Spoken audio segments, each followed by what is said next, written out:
So today I'm going to take you through the PACO Rabanne range of perfumes. I think this was a request. I always do listen and read your requests in the comments, so do let me know any other range reviews you want me to do. So there are lots of different PACO Rabanne perfumes available at the moment, 10 in all for women. And I am going to take you through them all, so sit back, get your cup of tea because it's not going to be too quick, and let's start going through them. So first up, and probably the most well known at the moment, is Lady Million by PACO Rabanne. This is the female companion to the Million for Men perfume fragrance, which is a super bestseller for men. It comes in, I think, what's supposed to be like a gold nugget type shaped bottle. It's quite a sort of plasticky gold bottle, you know, no one's gonna confuse it for real gold, let me put it like that. For me, the smell reminds me of a kind of generic female fragrance. It reminds me of young fragrances, and I guess it's kind of quite good for going out. I wouldn't really describe this as a sort of homely or warm fragrance. It's more like a female going out type fragrance, which I think most of PACO Rabanne's fragrances are as well. They're quite fierce.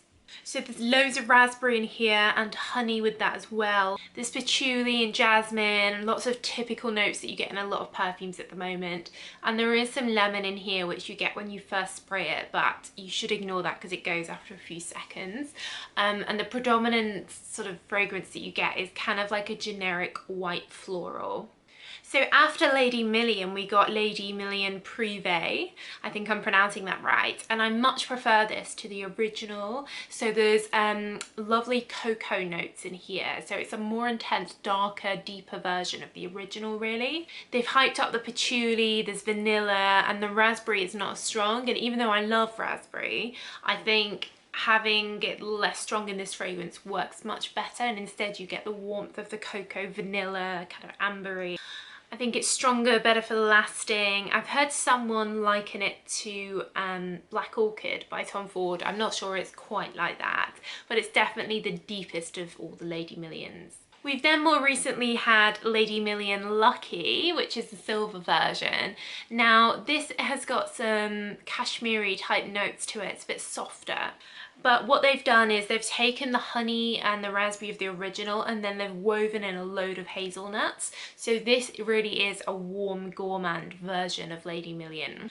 At first you get a lot of the hazelnut, but it does die down and you do get some of the more softer notes in here.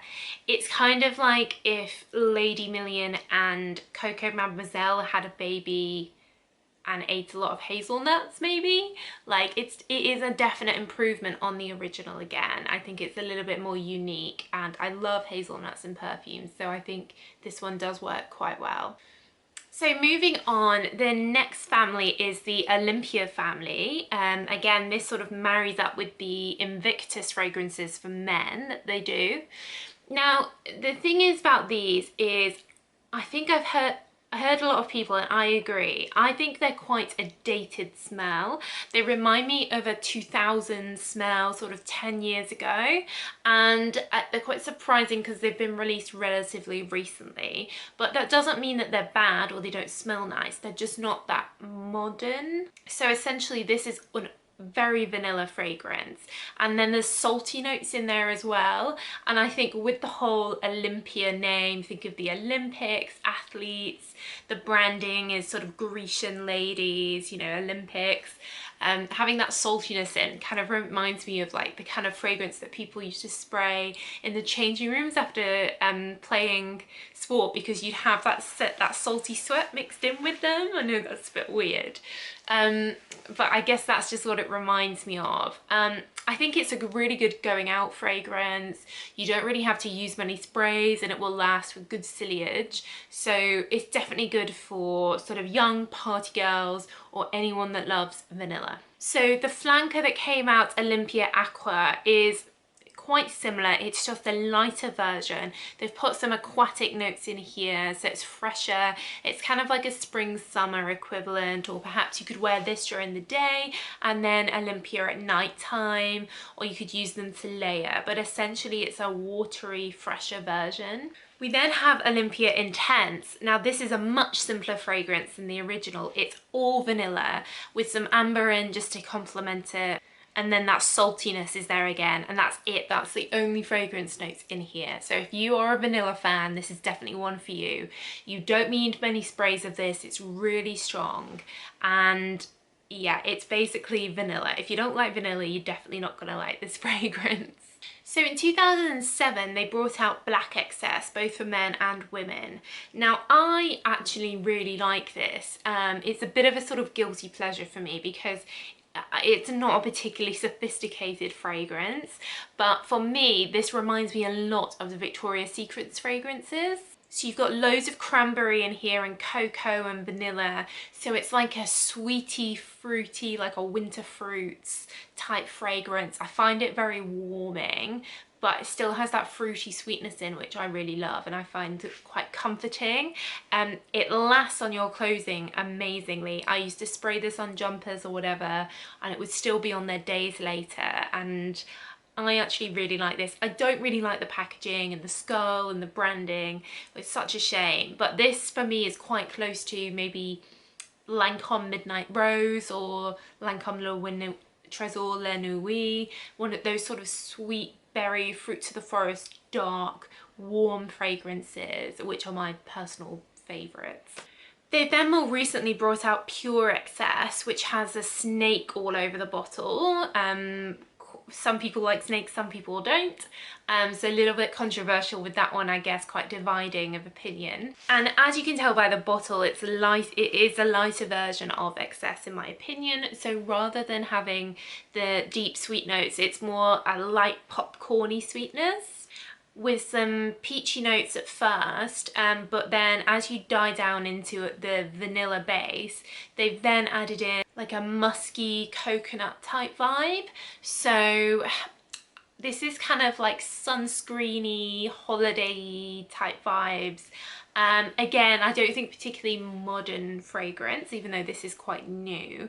But quite a typical young person smell. You know, if you go to a nightclub, go to a bar, you'll probably smell something like this around. So there are two sort of classic PACO Rabanne perfumes that are still available. The first one is Ultraviolet. Now this comes in an ultraviolet coloured circle bottle, not to be confused with DKNY Apple, of which it looks quite similar shape to. This is an oriental floral, and I think does still have its fans, hence why they still sell it. You can't get it everywhere.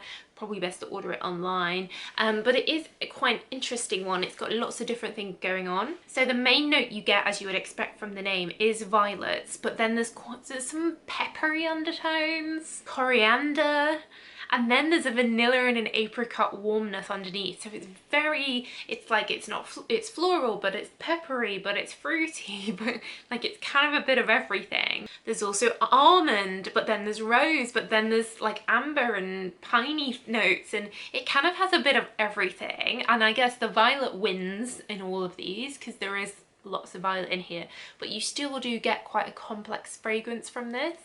Definitely a bit of a niche one, and definitely one really hard to describe. Go and smell it if you ever get the chance, but yeah, definitely an unusual, interesting fragrance. And then finally, from the 60s, we have Kalon Dre, I'm probably pronouncing that wrong, which is a classic green fragrance.